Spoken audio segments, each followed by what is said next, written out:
Nisa'nın tariflerine hoş geldiniz.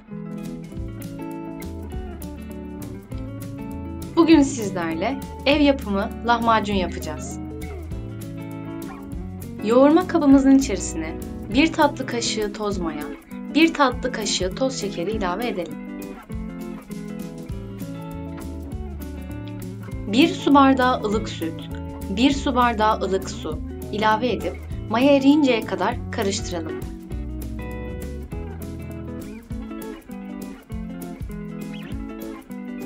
Yarım su bardağı sıvı yağ ekleyip karıştırmaya devam edelim. Alabildiği kadar un ilave edip yoğurmaya başlayalım. Yaklaşık 5-6 bardak ama siz dikkatli bir şekilde ekleyerek yoğurmaya devam edin.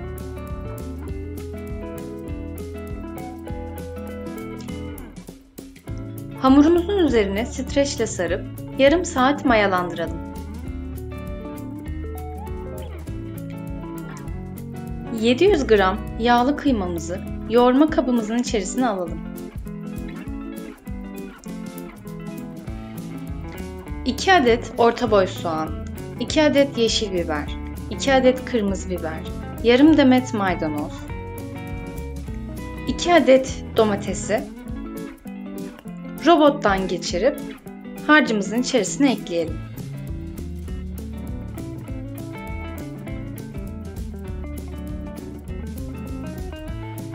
Damak zevkinize göre tuz, karabiber, pul biber, toz biber ve kimyon ekleyelim.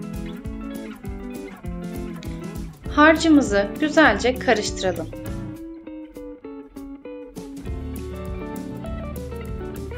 İki yemek kaşığı salça, 1 su bardağı sıvı yağ ekleyip karıştırmaya devam edelim. İsteğe bağlı salça ve yağını arttırabilirsiniz.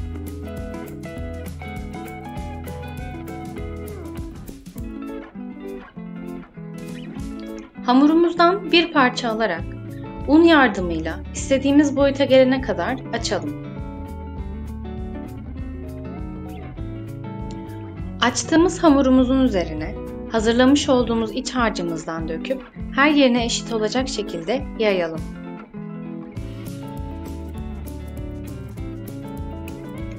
Önceden ısıtılmış fırında kontrollü pişirelim. Lahmacunlarımız hazırdır. İstediğiniz malzemeleri yanına ekleyerek servis edebilirsiniz. Şimdiden deneyecek olanlara afiyet olsun.